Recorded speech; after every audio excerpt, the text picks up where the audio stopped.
You are now listening to For All Nerds Show, a podcast about geek and pop culture from the perspective of people of color. For All Nerds Show is a member of the Loudspeakers Network, where we always say rest in peace to our founder, Combat Jack. For All Nerds is hosted by Tatiana King and DJ Benhameen. For All Nerds Show is powered by our listeners. Everything we do, from our podcasts, live events, our website, are all independently funded. Please continue to support us through our Patreon page at patreon.com/forallnerds. Welcome to the For All Nerds Show.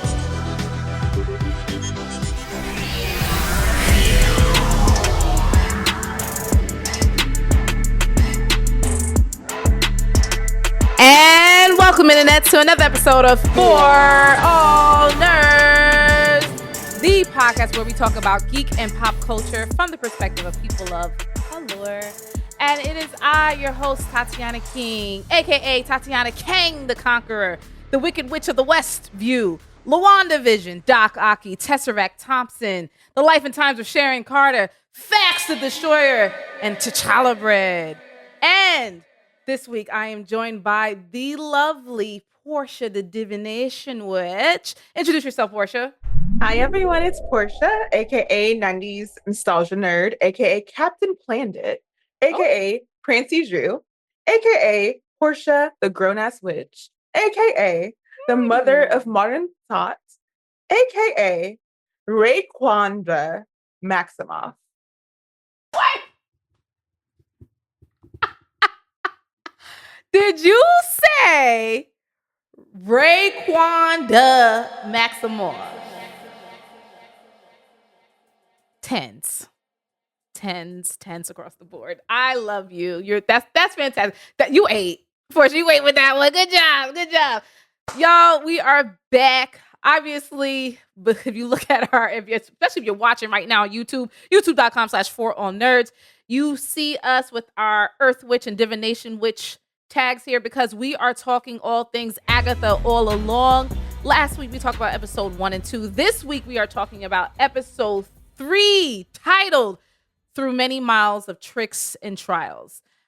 I'm understanding that these episode titles are like, that's the Witch's Road song, right? It's like the Ballad of Witches. So this is like the pieces of the song, right? The titles as we go It's also along. like where they are in their quest, basically. So it's like, because the ballad is spelling out what they got to do on their quest. So like each episode is like, this is this part of the quest. This is this part of the quest, basically. Got it. All right.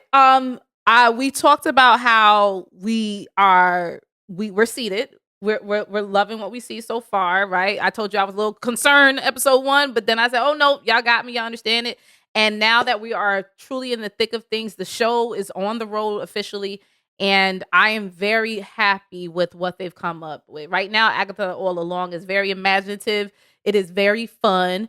It has the dark comedy and dark humor that a lot of people will appreciate. I think it's something different, as we mentioned, than what Marvel has been doing, at least in the recent times. And it's a bunch of, generally besides Agatha and a couple others, some new characters, right? So I think that's even the more important piece to me. And all of these characters are very interesting. They all have vastly different personalities, vastly different motives, and they're all complex. So I am really happy with where we are right now. What about you, Porshea? Yeah, like I told you, like me and witchcraft and witchy things, like I just like automatically, and then it's the season for it too. So I just feel like all the vibes are coming together. I like the mystery components. Like we're not getting the full picture from anyone about what actually is going on with them, and why they're on the road. So I've been enjoying like unpeeling the little snippets and be like, wait a minute, what does that mean? And like writing that down as we go too. Yes, it's giving spooky season all the way. And I know you're very, very happy. You fall chai latte people. Congratulations to chai you. Latte, not so much. Pumpkin spice, whatever, people. Oh, God. Yes, it's fall time. I just felt the chill in the air. I wasn't happy. Episode 3. The witches are on the Witches Road. They're starting the quest. It's giving Ash Ketchum left his home at 10 years old to go catch the Pokemon.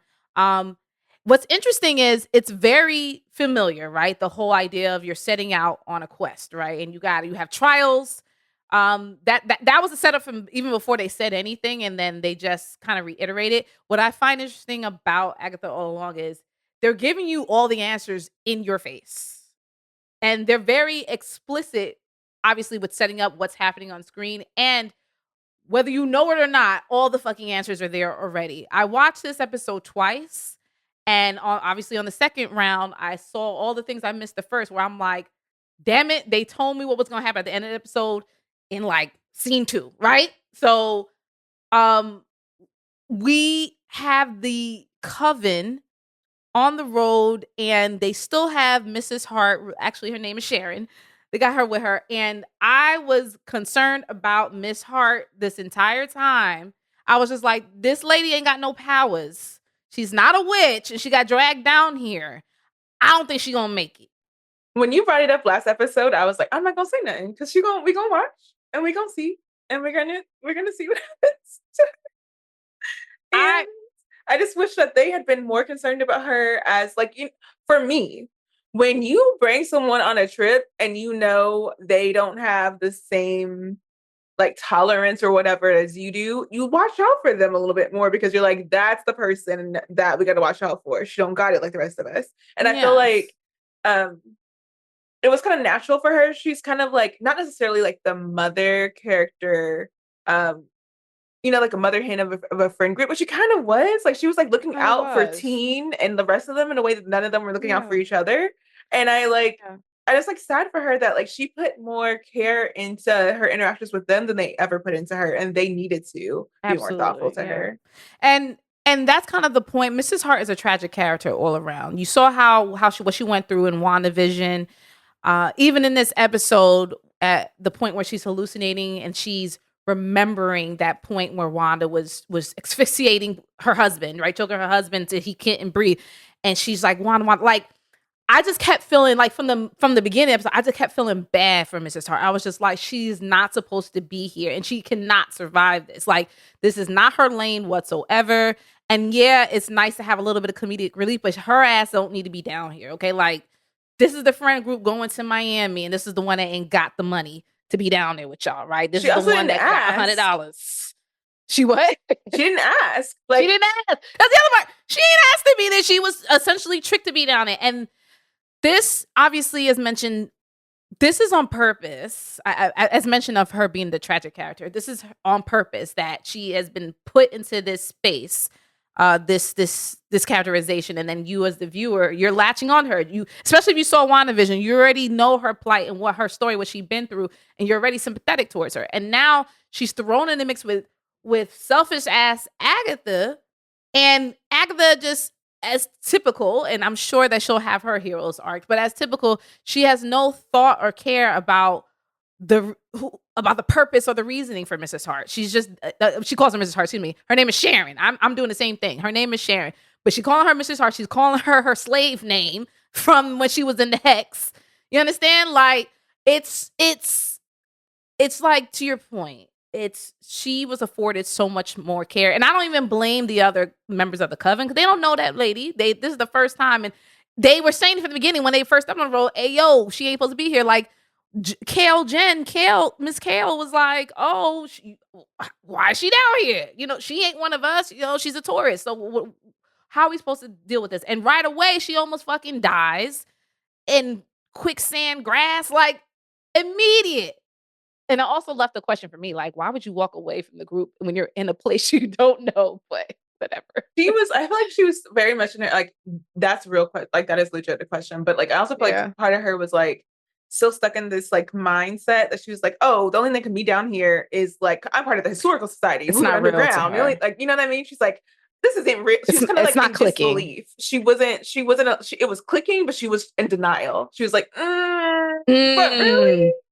Yeah. So I felt bad. Like, I wanted to mention her first just because, like, she's the heart, right?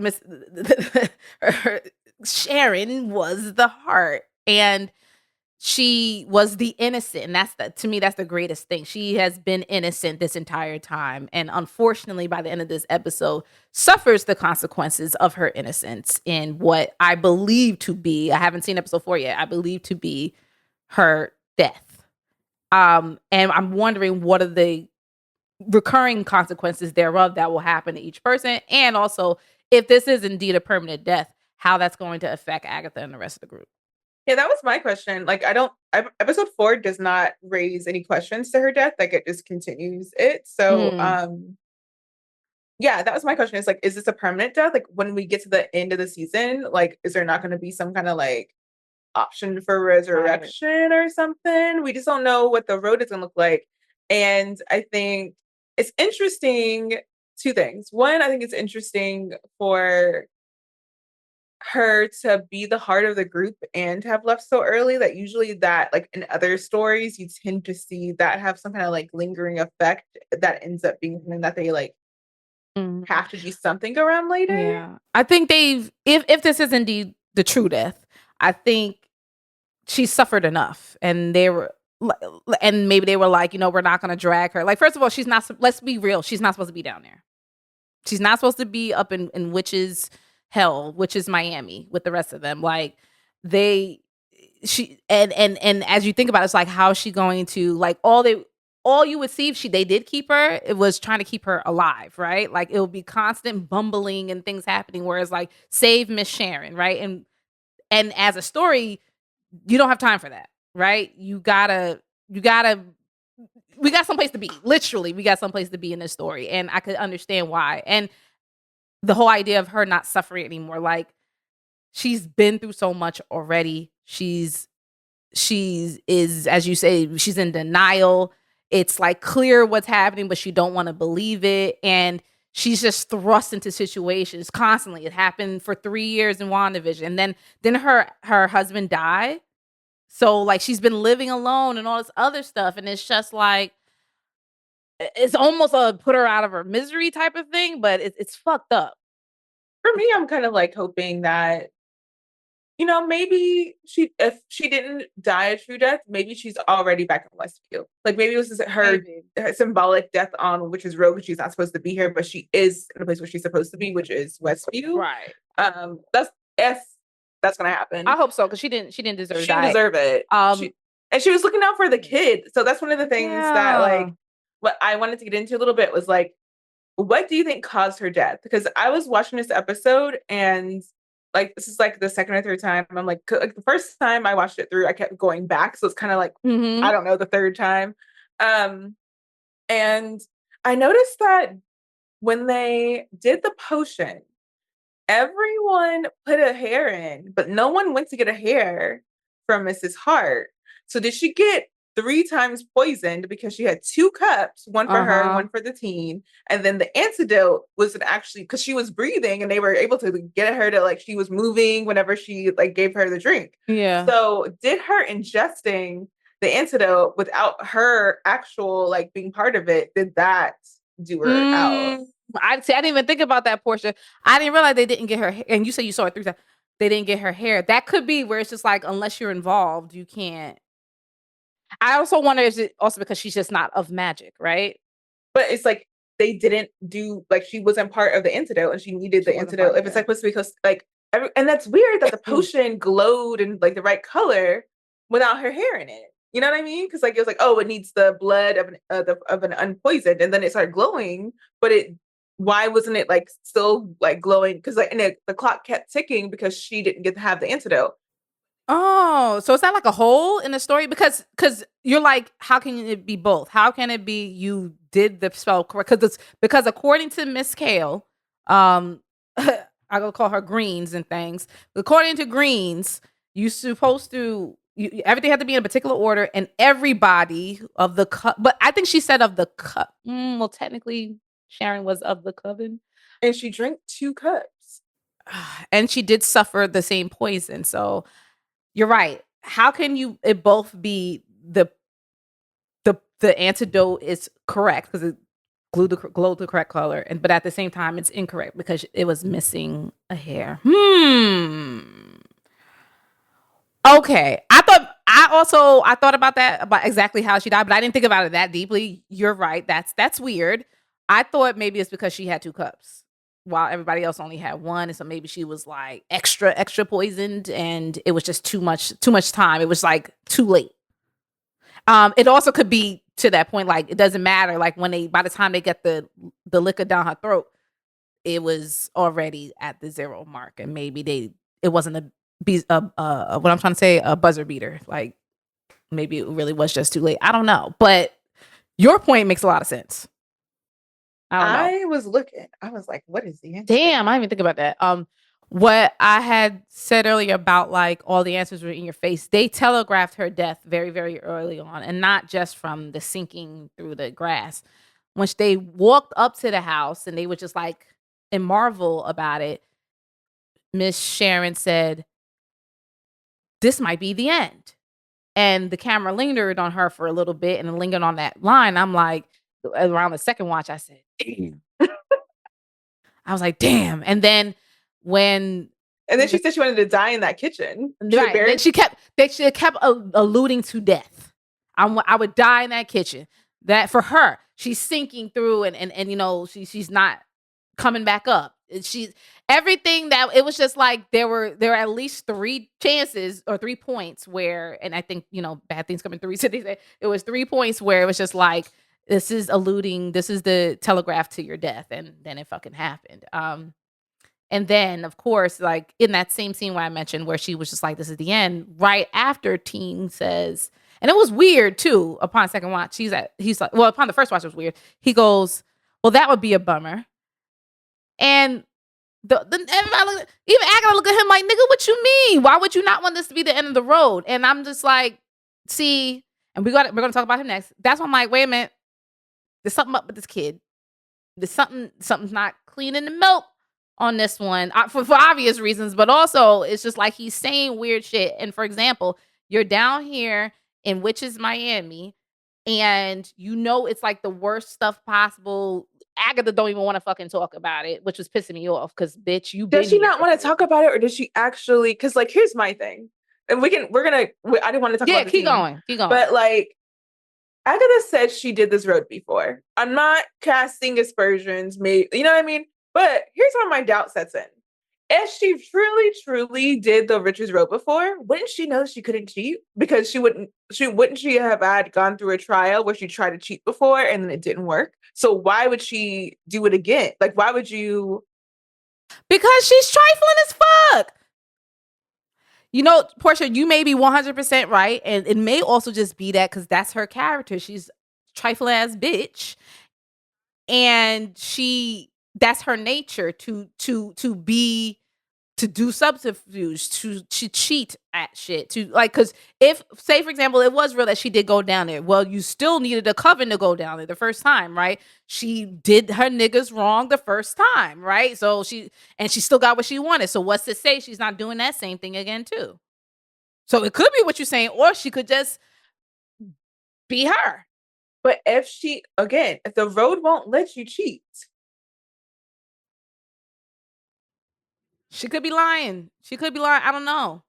But isn't that how she got the dark hold? She took the road and that's how she got the dark hold, or is that what people saying? Because as we're learning that there's lots of stories about her, but not necessarily the truth. Right. But the gossip that Jen dropped was that Agatha sacrificed her first begotten son for the dark hold. That's the story. That's what the street said. That's the gossip. Yeah. Word on the street. Jennifer Kale is Giselle from Real Housewives of Potomac. Like, word on the street. That I'm on the street. Shut up, Giselle. Okay. Maybe. Like I said, it could go either way. You could be 100% right, and it could also just be that's her nature. She's just going to keep doing it. But it would make, like I said, it would make sense also what you're saying, because as every time they were talking through things, something happened, she never fucking spoke up. And it still was because that's just because she's trife, or is it because she don't know what the fuck going on, to your point, right? And then there's also the thing of, I was going to say I don't know what she does and doesn't know. And why she's like, okay, I guess you can perpetrate if you want to. That's cool, fine. I don't know. There's just something about Agatha's, like, she's like she's not really like she is like a well-dug kind of person, but she's not like I'm gonna withhold information, especially if it's gonna make me better. I was gonna say that I think that you know, She what's would to withhold say information from other people for sure. for real. But like for if it's gonna make sure she gets to the next step, she's like, let me get all these witches in the same line so I can keep moving. You know? Like But let me not hold us back. Let's get moving. She's the character type, and you've seen it all over the place, especially like that middle ground person who's not a hero, not necessarily a villain, where they'll tell you just enough to position you where they need you, but they're not going to tell you the full story. Yeah. That's Agatha. Yes. So that's why she thinks still be withholding information. Yeah, what she thinks you need is a very limited amount. So it's not even like it's like she's like even like a giving, like she's like very. I was gonna say that like who's to say, like because she was on the witch's road, if she were on a witch's road with her old coven, that was so long ago that her cheating became like a thing that the road reset for. And was like, okay, we'll never let that happen again. That's true, because she be outside the box all the time. She don't be following the parameters. She be doing her own thing. So she's an unprecedented one. So you're right. This guy, teen, this boy, this teen, this person, this entity, where we spoke about who he can be, who he might be. We had said early on he could be Nicholas Scratch, which in the comic books, Nicholas is Agatha's son. As you heard just mentioned about Jennifer Kale mentioning that, word on the street is Agatha gave up her firstborn son, her only child for the Darkhold. And also in the comic books, there's a point where like Nicholas grows up, right? And he comes back for Agatha basically. And it's just like, bitch, you left me for dead. And, brings her back. Like he brings her back to like basically fight with the Salem 7. So like the people who are chasing her now. And it's very different in the book and in the comic book as well. Like in the books, the Salem 7 are actually Nicholas's children. So and I don't think they're gonna go that route in this. Who knows? But because the MCU does stuff vastly different many times, but there's connection there is what I'm trying to say. And then also just towards teen, like again, we talked about his whole, like we were like, what's the whole spell thing on him where he can't, anytime he says his name or anything about him, Agatha couldn't hear him. Apparently witches can't hear or understand that. So what we learn is that a sigil, and that's the term they're using, has been placed on him where they're hiding him from witches. Who would they be hiding from a witch, right? Like who's important enough to be hidden from other witches? And yes, this is probably going to require a lot more comic book knowledge. Ben, looking at you. We'll see you later. But I'm just trying to understand, like, because there are some clues. Like I said, we already said Nicholas Scratch. Even though Agatha's rabbit is named Senor Scratchy, I just remembered that. So that could technically be her son, just transfigured into a rabbit. Anyway. But sure, let's say Teen could be him. Teen could also potentially be Wiccan. You said that last week. Wiccan is one of actually Wanda's children, along with I don't know I forgot what his real name is, but Billy he's either Billy or Tommy, right? He's Billy one of and them. Tommy. Yeah, he's one of. I think it's Billy. I think Billy's, yeah. The nigga is a witch, okay? And he's in the books. He is Scarlet Witch's son. Wanda's son. So, obviously there's some antagonistic stuff going on there because it's Agatha. And then Jennifer also mentions, you could be a demon, right? And that could still lead into all that other stuff we just mentioned. Then she said the last part, which I know niggas of the comic books was like, finally, nigga, an agent of Mephisto. Okay, Mephisto is the MCU's devil. So the devil. She didn't say you could be. She said an agent Agatha's son. She said Agatha's son could be. You're right. She said you're right. And she said Agatha would not even know her son if she met him. So I think Jennifer also is with us. She's also like, are you Agatha's son? Are you an agent of Mephisto? What's happening? She's thinking. Yeah. Because she said it kind of coyly, like, yeah. Well, she wouldn't know her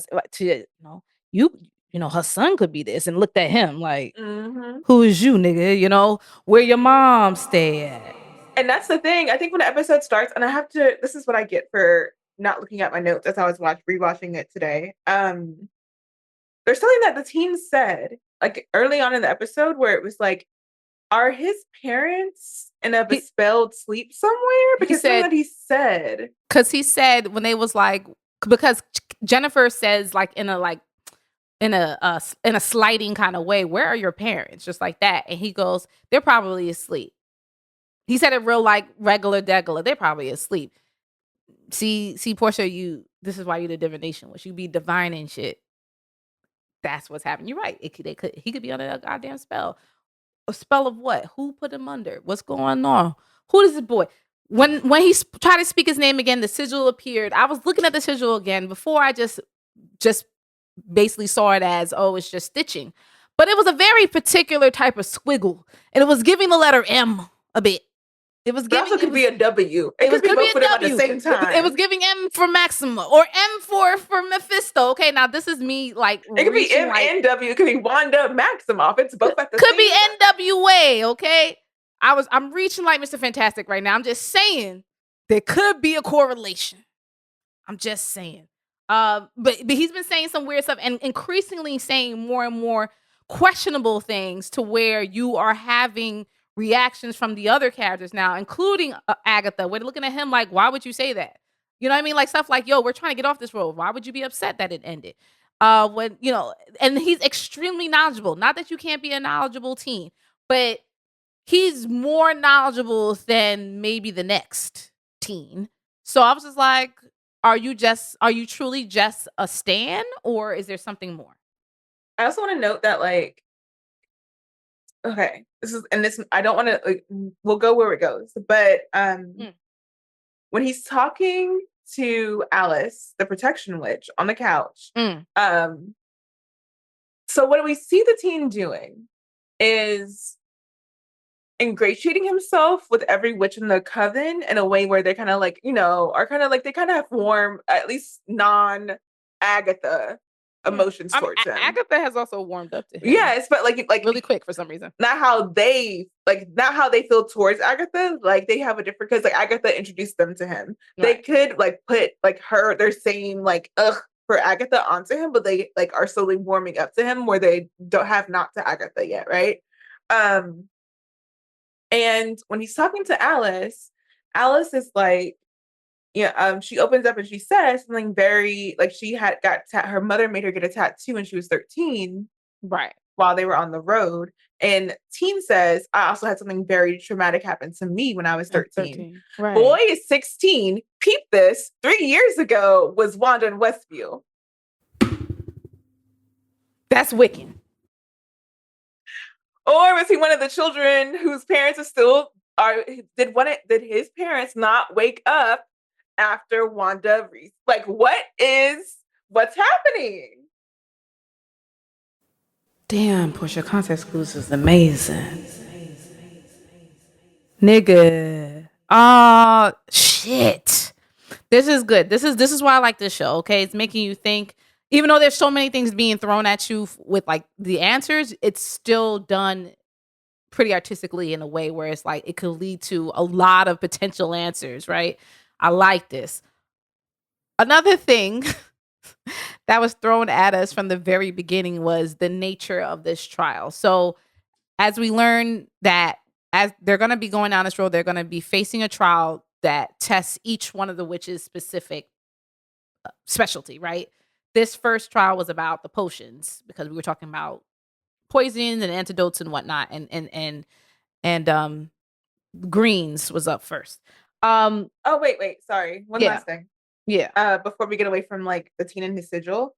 Like you mentioned, what they say is that every witch is unable to hear him. Every witch. Sharon. Oh, but did she walk away But she had walked away very conveniently. Damn it. Very conveniently. And now she did. Now she did. You're right. She could have heard and understood all of that because she's not a witch. I hate them so bad. What were you saying? Yes. Back to the whole trial and the whole purpose of the trial and what this is about. And going forward, every last witch is going to come to their own version of a trial. Right away, again, upon second watch, I was like, it was right there the whole time. They told you these bitches was about to drown. Okay. When they pulled up to this house, it's this big, beautiful, very Stepford Wives summer house, right? And they even change up. And you talked about J. Crew last week. They turned straight up J. Crew and all of a sudden. Now I see why you said that.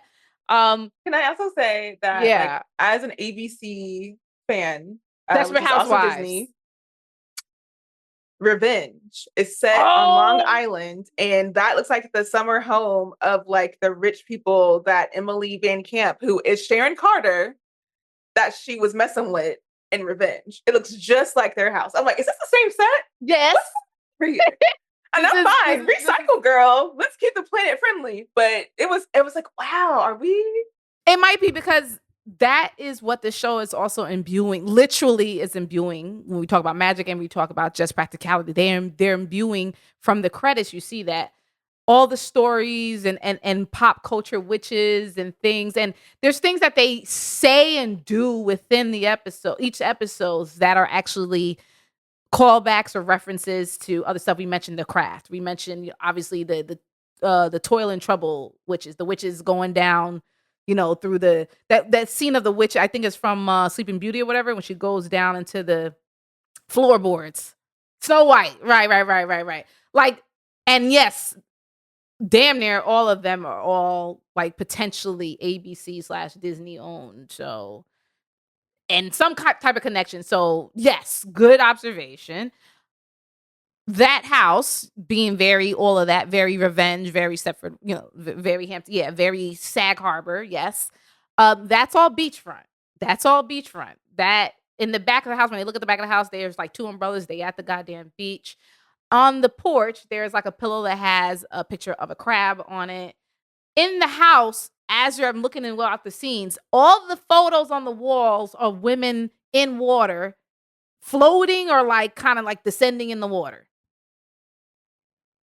It's all like, I was just like, shit. Sharon, before they even got to the house, was sinking. Okay, there are signs and symbols of water and being in the water and going potentially down in the water all over, and even people saying words like sinking and stuff like that. So like they gave it to us right away that what this was about, what this was to be about, and then as you saw towards the end of this trial, how the house was magically underwater all of a sudden.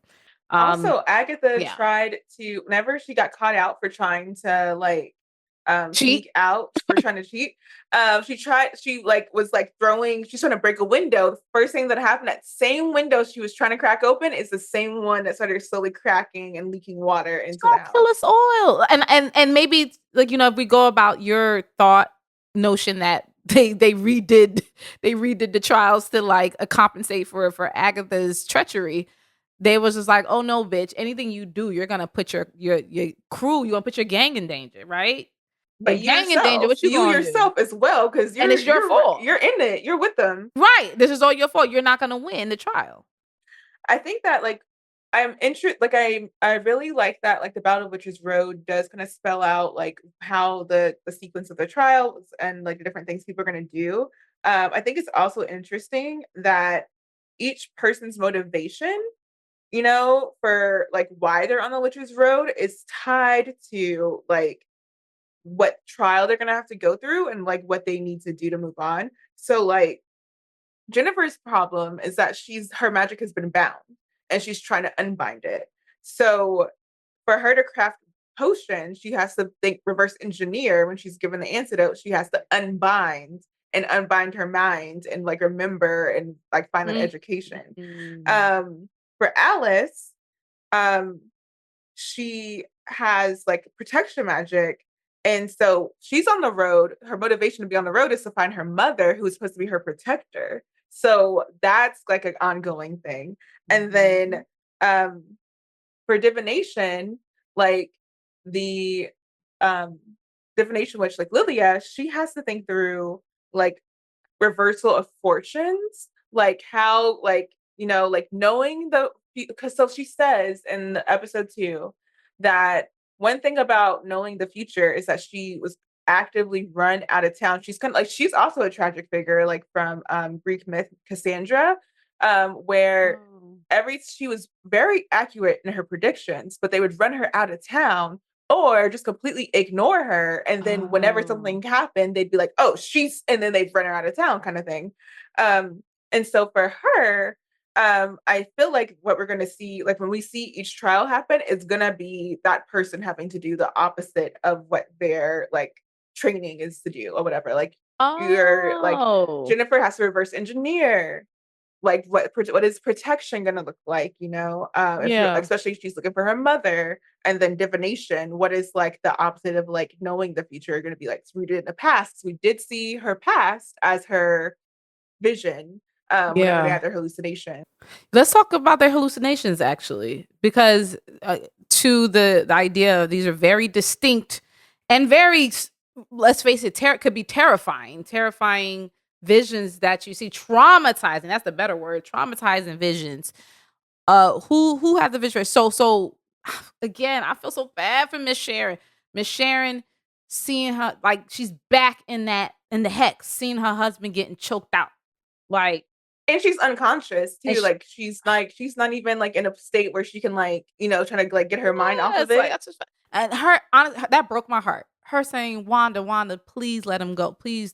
That broke my damn heart. I was just like, not again, right? Who else had the visions? Then I think the next, they split off, and it's very Scooby-Doo. They went off. It is very Scooby. All right, we're gonna go. You go over here, you go over there. We're gonna find the bad guy. I don't remember the exact order, but you just, whoever comes to mind first, you can just mention them. Yeah. So I think they go. The two. So I thought it was interesting that the two Jen is on her own because she's putting the potions together. And Agatha and Lilia go off together, and Agatha's the one who's going to have a delayed reaction to the potion because she just drank it before they went off. And then Teen and Alice go off, and Teen didn't drink. So they made sure that the person who was going to have a delayed reaction is with the person who's going to have hallucination, basically. Right. And so I think the first one we start seeing might be Jen's. We just get like a little inkling of like suddenly the what the fuck? The room turns blue or something, and she's like, she thinks she sees her mom, but it's not her mom. Well, no, Jen. Well, you're talking about the Asian lady. You talking about mothers. Jen, like whenever, because she was like, because the first thing she says is mom. Jen sees a man. The first thing she said, but she says mom, and then she's like, wait a minute. I didn't hear her say mom. She said mom. I thought she said mom. Okay. I don't recall that. I remember her going to the room, turn blue, and it was like she was in the lab. She thought, or there was a guy. It was the kitchen still, but that guy who was in that white robe looking thing. Now, at first, I said a lab because it looked like an old school type chemist type shit. But then it also kind of was giving priest a little bit, like when you baptizing somebody. Yeah, so I wasn't sure. But he did. I think he gave more chemist. Like I think he more chemist, right, or chemist or something like that. So he definitely baptized her. So that's probably why I thought that way. But I did think she was about to say something like dad or mom. You know, because like to your point, I think maybe it looked like she was about to say, because someone else had mentioned mom. I think that was right after the protection witch saw her mother, and that's probably why it just carried over to the next thing. I just thought that it was I think it, because I think they did that. I think they did like they were like they did it side by side. You're right. And then they did. Who was that? Whose nigga is that? Who was that? So that's my thing is, again, because like they're facing their trial, like their like worst fears, their big trials. Her big trial is that her magic was bound. So my theory is that that's the guy who bound her magic. What did he say? I'm disappointed in you. I don't fuck with you. He was like, he said something particular. You're very inconvenient. Oh, you're an inconvenient woman. So I'm like, wait a minute, who talks like that? Usually it's like a partner that like a partner that talks like that. But he like, again, we know that Jen's magic's been bound for 150 years. That's the sort of like lingo of someone 150 years ago, is to call someone an. He looked kind of old timey. It looked old timey, like a chemist. Instead of like an apothecary or whatever, you know. So like maybe she was working someplace, and I felt like that's the person who bound her magic. She had feelings for him or something, and I don't know if she had feelings for him, because I know that being traumatized, you're gonna react to someone even if you once loved them like But she didn't react in a way that she was like initially like happy to see him. She was like, she was scared. But that's why I just went to like time. abusive type relationship, non-relationship. I don't know. Could be okay, fine. Protection Witch. She seen him another heartbreaking in a scene in a sauna. She like that's another heartbreaking imagery. Just because we know her whole point of being here is to find her mother disappeared without a trace. Nothing, right? You got nothing to go by, and and obviously she's kind of at a dead end in her life where nothing's moving the daughter, right? So for her to see her mom after all this time, it's like, you think it's real, and then her mom is crying, distraught, talking about your grandmother died today, and she's thousands of miles away, and I still felt it, right? And I'm just like, okay, there's some witch shit going on, and then her mom just yelling out, "I can't protect you," and another. Just a tragic, hard thing to deal with. I don't even know, because I'm just thinking about that. If that was me and my mom said that to me, I would just be on the floor, right? Like, I don't know. And the road is abusive, but goddamn. And I feel like these hallucinations aren't just like, how whenever you dream and things don't make sense and they just kind of come together, like, what they mean sometimes because you know where this is coming from, but at the same time you're like, this doesn't make any sense. These hallucinations feel more like memories, like they're kind of just feel like memories, warped memories a little bit. And fun fact or fun note, when I looked back at what they were drinking, I was just looking at the label. I don't know what language it's in, but it basically says Reina Roja, Red Queen. Mm-hmm. Red Witch, Scarlet Witch. They drinking now. They on that wand, okay? They on the reality distortion, okay? Just like when they walked in the spot and they whole drip changed, like reality distortion. So all of that. Who else got the thing? Okay, this was the most interesting to me. Lilith, whatever. Homegirl, she's from Italy or whatever the fuck. Sicily, she's from some dynasty or some shit. She had the most wild, Assassin's Creed type scenery to me, because I was like, well, wait a minute, who's this little princess? And she started speaking in Italian, and like, what was her situation about? I feel like you might got better insight than me, but I was just very intrigued. Like, well, what soap opera are we in right now? I was looking at look, I dabble in like historical like fiction and like something in fashion. Like I dabble there. Do I live there? Was it Victorian era or after? It was was giving like, like Renaissance area. Elizabethan. It was given Renaissance. Renaissance, even before before all that. Like the Borgias, like Renaissance era. Renaissance, okay. Oh, so like Da Vinci and on them? Yeah.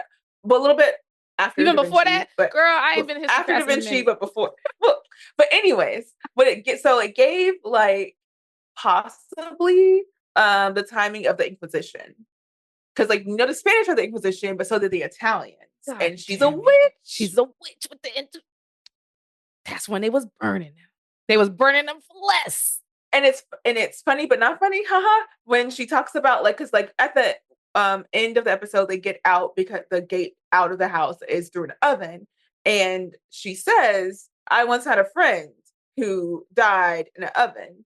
Hansel and Gretel, and it right, but at the same time, they be burning witches, and if she lived through the Inquisition, then also if there's an illusion, I can't remember if the actress is Jewish, but that might also be like a. Oh my God! Please don't. Please, I really don't want that to be a Holocaust reference. I hope it was like just like trying to be light, but like I really hope not. Back to just one thing I had just said about, I immediately got the reference to Hansel and Gretel, because in that story, the witch is trying to eat them, and they end up defeating her and pushing her ass in the oven. So that's why I thought they was getting at again another. Yeah, that's exactly where I went. But I'm like, also like there's so many different layers to that. I'm like, I don't know. I also think that to the point of like Hansel and Gretel, I think every episode that we've had so far, you could probably tie to a different fairy tale. Like, there's just so many different aspects of like, and that's the thing that's really, really cool about witch stories, is that they have been around for so long. They've been integrated into like the mythos for so long that like Yes, they're on the road and it's like the yellow brick road and you got to stay on path and you can't go off of it. And there's just so many really cool things. And I'm like, I like that they're alluding to like the things that like, again, if it's the Inquisition, like and it's like that's something that we like really haven't seen a lot of. So that's like a good like tie-in, especially if she's that old and then like she lived through that. Like her trauma is real big trauma. And that her scene was the scariest scene. It was very, I mean, it started with like a nun or something, like a scary looking undead nun or something. That was a lot. That, like death coming behind her. That was like, a lot. I thought it was one of the Dementors, one of the Salem Dementors behind her. Or what? I was just like, we gotta go. I just can't. I'm not into that. We gotta go. It had her so toe up. She was speaking in Sicilian to Agatha, and Agatha was just like, "Oh." She was shaking, and you know, and she also be just saying shit anyway. When what she said earlier in the group, she was like, "Oh, you got to protect Agatha, right?" And Agatha was like, "Great, thanks." And then what else she said? She said something else. She just blurted out. She just be blurting out shit that obviously is gonna be foresight into what's gonna be happening soon, right? Wild. Also, last week when you were talking about the credits, how the credits have images of what's about to happen and different people we're going to meet and stuff. There is a very particular striking image of the Protection Witch's mom in the credits. So now we actually get to see her in this episode. So we said Teen didn't drink, so he didn't see anything. And then the last person to see something, get the vision, is Agatha. And it goes back to what they were like about her baby, right? Like maybe she traded in her baby for the Darkhold. And her vision is of what we hear is baby crying, and she immediately melts like, oh my God, you know, what is that? Goes towards it, removes the blanket thinking it's a baby, and it's just the Darkhold. And she's, you know, screaming. And I'm just like, well, damn, bitches, you really did trade your son in for this? Or was it like you had to make a choice and you chose the book? Like, what did you do? What did you do? You know, it was treacherous. What you do? Or am I supposed to feel bad for you by the end because I'm gonna find out something else happened? Am I supposed to feel bad? Because I don't. Right. Am I supposed to feel bad for that bitch? You know, the lady in the wheelchair. But I don't know. I don't know. And also, like, at the end of the day, like, Agatha is likable. I will say that.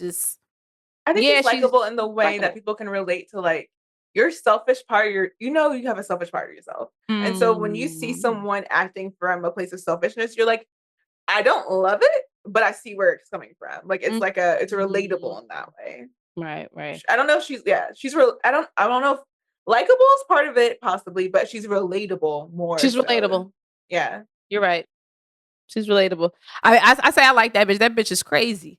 But she's more relatable than anything to like the id, right? The part of what they said, you have your ego and the id and all that stuff. The one that's all about whatever you want and the selfishness, that reptilian brain of yours, right? Like she feeds right into that. Yeah. But this was all like the first like very horror type entry into the series, and makes sense, you know, with it tracking towards Halloween and all this other stuff. Like I said, there were just throughout the episodes, there was a lot of random Easter eggs and things in there, and just references, right? Like, I don't know specifically what this was for, but like when Agatha picked up the object to try to break out of the house, she picked up a white queen. She picked up a giant chess piece, which was the queen piece. And I don't know if that meant something or anything like that. I already told you about the Red Queen wine that they drank. The fact that the wine refilled itself. That's just on some magic creepy shit. But that's also like to be like don't say Jesus turned water into wine. The callback to Stephen Strange with Thor. Like whenever like Thor's like at the Sanctum Sanctorum, and like he's like, he just keeps refilling like more Thor's mead. Beer. Right. And Thor's just like, okay. And he's like, I feel like he's also like, he took it like a challenge. He's like, you think I can't finish this? I got it. Right. No, it was giving that. You're right. And I missed this note. I'm sorry to the comic fans. You're going to have more on this than I do. But I did look up Lilia when I saw like at like those like components of her story that I'm like, is this related to the Inquisition? And I think you mentioned last episode that she's a descendant of Cagliostro, like as in the book of Cagliostro, so which we saw in the Multiverse Madness. Like we saw, like that's the sparkling book they were trying to go after. So like if that is a big like factor in her story, and like we have the Darkhold is like the anti book, and then the Book of Cagliostro is the other one. What is that gonna tie into, and like how scary her story is? Also, I think she says no, her last name is Caldera, or like she says some like they're talking and they keep mentioning Caldera, and that is cauldron in Spanish, and I think it's really interrelated. And they with, like, turn the sink into a Italian. cauldron. Mm-hmm. Yeah. And also about the whole water thing. Miss Green's almost drowning, being dunked in the water, all that shit. And also like witches green, blah blah blah blah. Yeah. And also that's one way to kill a witch, right? To drown her. So. I mean, it's a way to isn't that the lovely thing about the witch trials? Is like all the ways that they like go to like try to kill you. So which is like, if you're not, if you're just if you're a human being, this is how you die. This is how you go. And interestingly, I mean, and also it's all related and interrelated. Just the ways of which witches, damn, that was a tongue twister, can die. They're all related to very base elements, right? Water, fire. I don't know if air is one of them, but like, you could burn a witch, you could drown a witch, and some other shit. You can bind them with certain metals. Like, stone. Witch is their air, so you're like cutting off their air when you stone them. Well, I'm thinking earth, but yeah, that too. Damn, this shit is fucked up. Another reference. Oh, one of the characters, when they first walk into the house, they say huge tiny lies, right? Big little, yeah. They say huge tiny lies. That was direct reference to Big Little Lies, the actual TV show starring our friend Nicole Kidman here. And I don't know if you ever watched that show. I don't know if maybe I watched a few episodes, but again, when I talked about how they told you in the beginning what this was about, like it takes Big Little Lies, the whole show takes place in a beachfront town, right? So I'm just like, and there's all these treachery and different things going on between the mothers of the town and whatnot. And that's what you end up seeing here. What else? In just terms of any Easter eggs, references, callbacks, homages? Obviously, the way they're dressed is something. I know Kale says something about she looks like one of her customers. I think I told you last episode, like since I saw the nails in the end credits, the blue nails, yeah.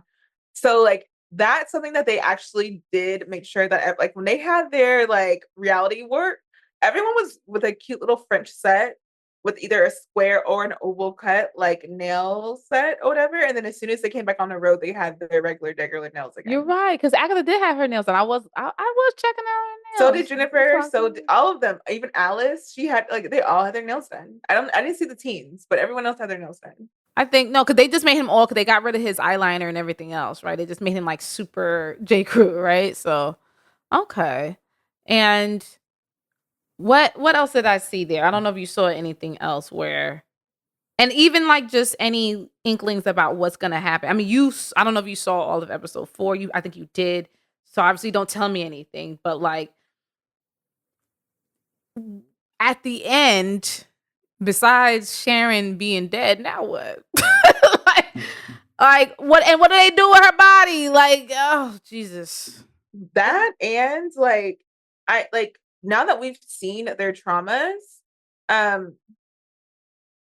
what do we actually know about these folks, and what do they like? Are they going to share with each other? Because while they saw what they went through, the teen makes like an active effort to ask Agatha what she saw, and she don't tell him nothing. And I don't think the rest of the crew actually says what they saw yet. I mean, they're trying to move, so they don't really have a moment. Yeah. Well, what's her name tells Teen that she saw her mom.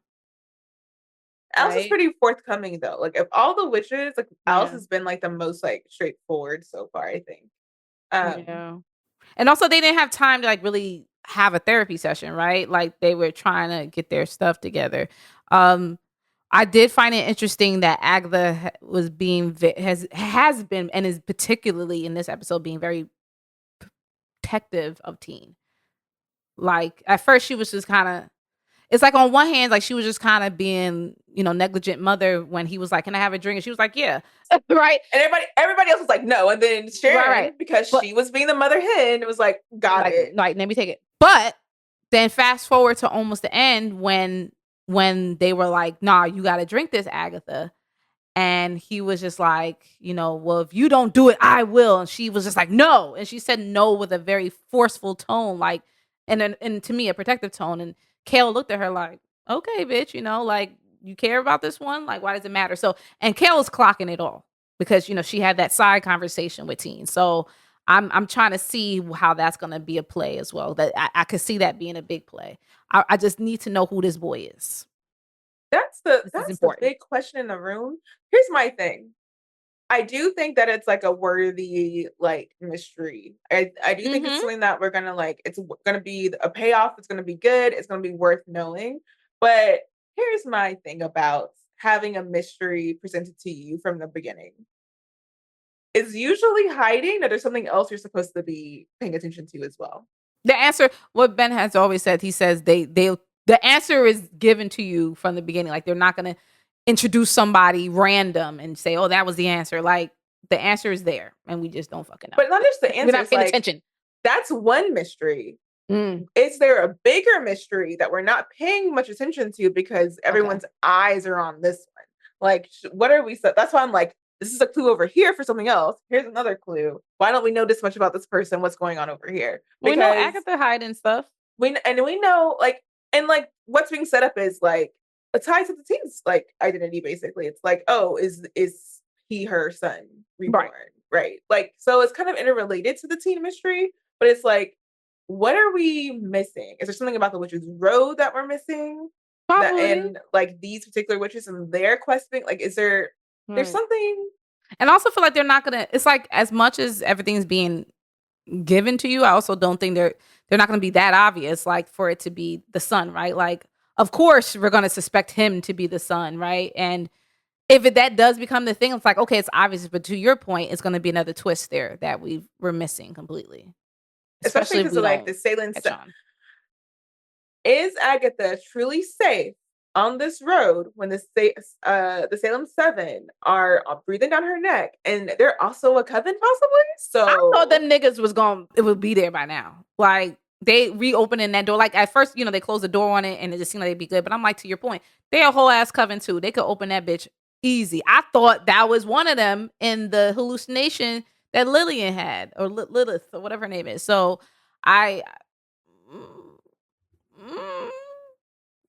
who knows? Who knows? I'm seated. I like the show.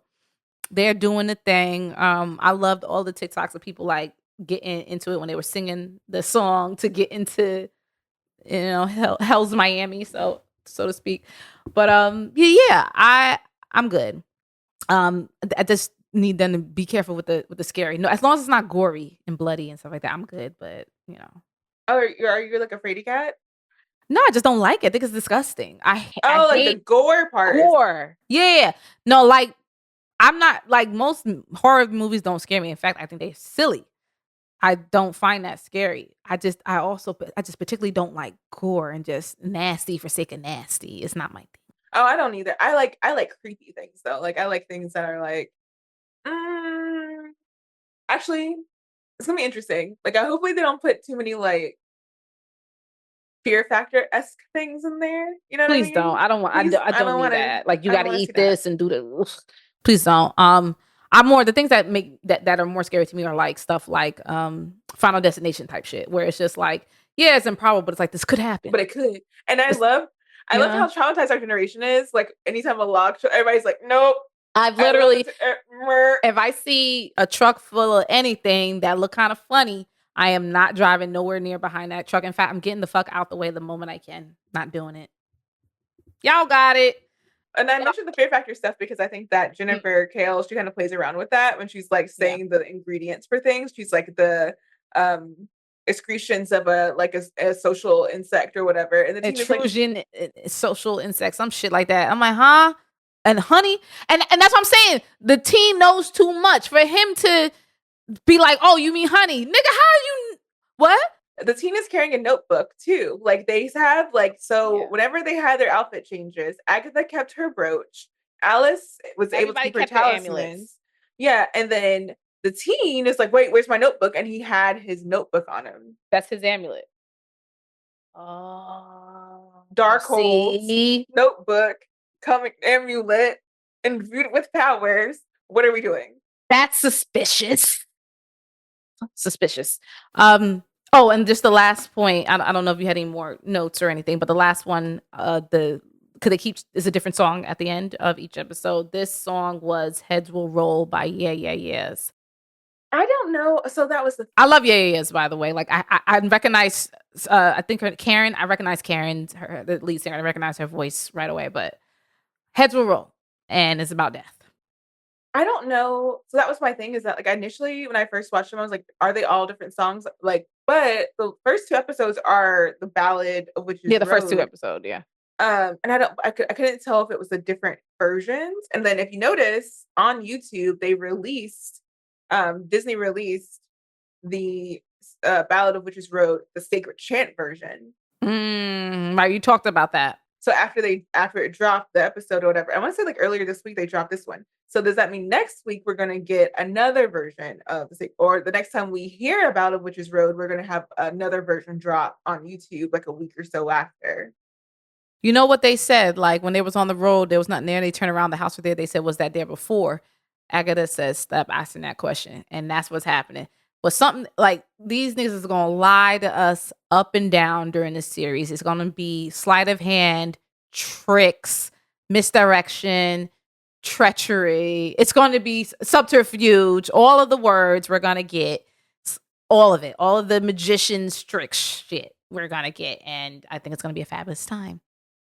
That said, thank y'all so much for listening to us. This has been our review of Agatha All Along, episode 3. You have been listening to For All Nerds, FORALLNERDS. If you like what you heard, and you must have because you're still here, you're still watching, please do us a favor. Make sure you are subscribed to us on your favorite podcast platform. We are everywhere. You can find us, again, For All Nerds. Make sure you're also following us on the socials, same name, For All Nerds, all over the interwebs. You will find more great things from us. Twitter, IG, TikTok, all that. Make sure you are subscribed to us on YouTube, youtube.com/forallnerds if you want to see our beautiful faces. Please, please engage, leave comments, tell us what you think. And if you disagree with us vehemently, that's fine, but just keep it cute. We respect you, and we need y'all to respect us too. Please follow ourselves, right? I'm Tatiana King all over the internet. She is Porshea Knows all over the internets. You can see her name spelled there, Porshea. Don't find her any other way because she's not trying to talk to you. You can also, if you didn't know, we are independently owned, independently funded media brand. We does this when it comes to critique, review, recaps of fandom and pop culture and entertainment, really, right? So movies, TV, games, film. We are also Rotten Tomato approved critics. So while we have always been Wild Official, we are super duper Wild Official because our reviews also go into the big tomato meter on RottenTomatoes.com. What else? Oh, as mentioned, because we are independently owned, we do this all on our own. We get amazing help from our supporters, our listeners that we call the Fan Fam. You can help us by going to forallnerds.com. You can purchase our merch. If it's based on our AKAs. So this is not AI. We work with actual artists to come up with these designs. This is coming from us directly. We are selling this. There's no middleman. So everything you do when you support us on forallnerds.com, you're supporting this show and everybody here directly. You're letting us help us get to shows, pay people like Porshea so she can get, her gear and other things going on. You know what I'm saying? So Porshea was like, yeah, I need that money.